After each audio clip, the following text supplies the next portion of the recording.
Get Uplifted is sponsored by PWI Thurgood Marshall Airport.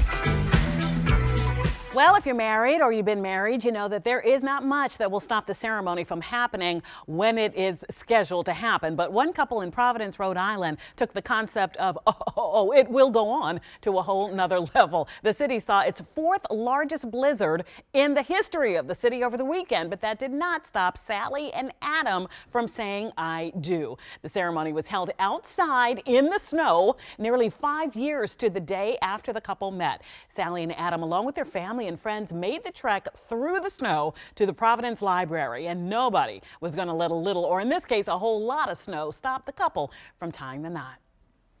We've been planning it for 14 months. We have a few cutting boards with the state on it, mugs. and a couple mugs, and a marriage license with it on it.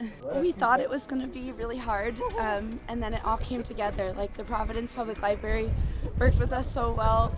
All our vendors somehow were available the next day, and I think it was just meant to be.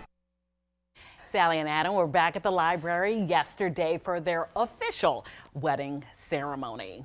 I just love this. I mean, what a story they have to tell, right? Yeah, I am in awe of this couple. Yep. They have such great attitudes about it. And does he even have a coat on?